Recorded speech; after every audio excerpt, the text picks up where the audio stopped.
Oh man, this one, I wanted to make this video specifically for the people that are considering doing YouTube. I wanted to, I guess, give you a little bit of like, I don't know, words of encouragement maybe from somebody that has very, very few subscribers. Like I have, I don't know, 1,100 subscribers.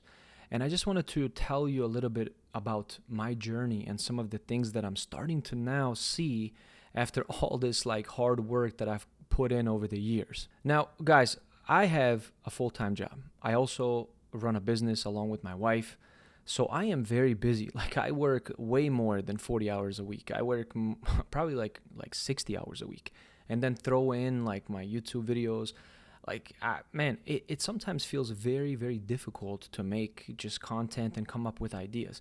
But it is totally, totally worth it. Now, when I first started YouTube about, man, I don't know, I think I opened up an account like 2014, 15 or something like that. And then since then, I haven't really done much with my YouTube account, but I was always on YouTube. Like I would be watching people, reviewing various different cameras and just, talk about, life and just, all of these different things that, like people can relate to. And then I would say around 2018, 2019 or something like that, probably 2018, I got my first drone and I got my first camera. And it was first real camera. Before that, I had a camera. It was a Sony NEX5. But then later on, I jumped and I got a 80D Canon. And that kind of started off my journey of just becoming better as a photographer first. I wasn't even trying to do any videos. I was just doing photographs for my wife mainly and just a couple of different things. And then of course in the beginning I felt very discouraged because it's just like so much to learn, right? Like just learning about how to properly compose an image, how to properly expose, just aperture, ISO, all of these things, man, they were just like straight up like alien to me. Like it was just a whole nother language. But eventually, as I just kept progressing and just learned and like just studied, like watched various different YouTube videos, I started to become just better at, color grading, at just composition, at, exposing my image properly. And then with that, I started to just get in front of the camera. I started just talking. And then at first, when I started making YouTube videos, I was very bad at speaking. Like overall, and just in general, when I'm in a group of people, I am like a quiet person. I don't really talk to a whole lot of people because I always think like I overthink things and I don't know what to say and whatnot. So when I started speaking to the camera, I was very, very bad at that. But then over time, it took, I don't know, 80, 90 videos or whatever it is, where I started to really just think about what I'm going to say and then just speak very clearly and into the camera directly as if I'm, talking to somebody else. And guys, that definitely takes time. I don't care who you are, whether you're just a very natural speaker, but when you're speaking in front of a camera and you have no idea what to say, this is where practice makes perfect. So you have to put out the content in order to become better at this. And then, of course, you have the actual content itself. Like, people don't want to watch very long videos with just a talking head like this, unless it's something that's interesting, something that will benefit them, something that's going to help them in the future and just in their overall journey. So then I would say about 3 years ago, I started to do more YouTube videos. I started actually reviewing my Fujifilm X-H2S and my X-H2, and I put up a video just kind of comparing the two. And it was just like, talking head video, but people were interested in my experience with that camera.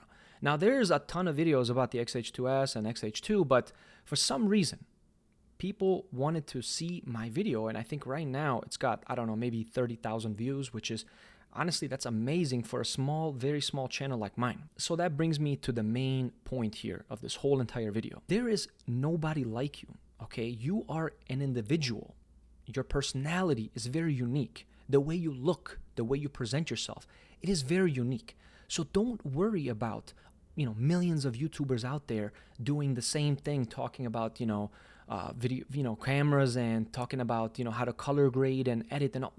None of that stuff matters. Like their content may look amazing, but there's going to be an audience for you, okay? The person that you are, there's going to be an audience for you. Now, of course, the thing that you have to do is you have to be very authentic. You have to be yourself.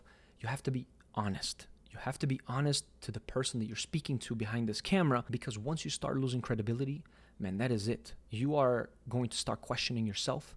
You're going to look at, your YouTube statistics, and they're just going to be, going downhill from there. Definitely be authentic, be yourself. And that's very easy to say when you're just first starting off, but trust me, the more videos you make, the more authentic you're going to be presenting yourself in front of the camera. Now, once you do all of these things, now this takes time, obviously, and it takes a lot of practice. But once you do all of these things, you are going to be noticed by different brands. Now, it might not happen at 1,000 subscribers, 2,000, maybe not even 10,000 subscribers, but it doesn't matter. What you're doing is you are preparing yourself. You are preparing yourself for when the time comes, when you finally get that email that says, hey, we love your content. We want to collaborate with you. What do we need to do to make this happen? Now, I have been extremely lucky because I have, 1,100 subscribers as of today. And I have brands messaging me. Now, these are big brands, okay? Brands that and they're reaching out to me and they want to collaborate. They're telling me, just be authentic, just be who you are and present the product for what it is. If you don't like it, just say you don't like it. This is all possible. I'm telling you right now, you don't have to have 10,000, 20, 100,000 subscribers to get these, people to notice you. They're going to notice you from the work that you have already put in. Now, what you need to do is you need to be easily accessible. What I mean by that is when brands try to, reach out to you, they need to know how to reach out to you. So every single video that I post, the first thing that I say is for, collaborations or for work, contact my email. And this is how they reach out to me. And then finally, when these people reach out to you, you want to be able to respond immediately, like as soon as possible. You don't want to wait 2-3 days to respond because that just overall looks very bad. And you got to think about it from the perspective of the brand, right? They're going to look at you like, this guy, he's got, 2,000 subscribers. Who is this guy? But we are willing to send them a product or pay them to make this review for us because there's something special about them. And we're just going to take a chance on this person. So the communication is extremely, extremely important. You want to be Johnny on the spot, right? You want to email these people back. You want to be very professional and you want to tell them what you're able to offer them. Now, you don't have to wait for people to reach out to you. You can also email your favorite brands.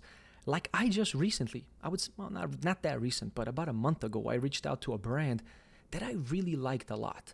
And I said, you know what, let me shoot my shot. So I sent them an email and I said, hey guys, look, you have an amazing product and I really want to test it out for a very special, specific application that has really not been used with this particular product in combination. So then like a week goes by and then I get an email back. They say, we saw your content. We definitely want to collaborate. What can we do? So guys, like when I got that email, I was so excited and so happy because I knew that I'm going to be able to make just a nice piece of content for these guys.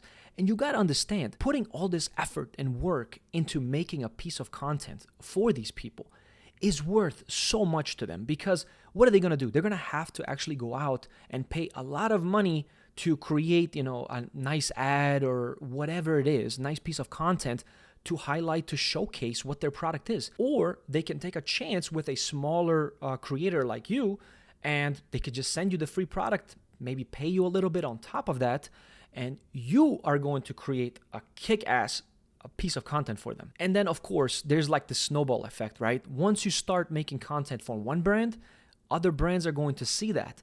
They are not stupid. They're going to go through your whole profile. They're going to see who you've worked with in the past.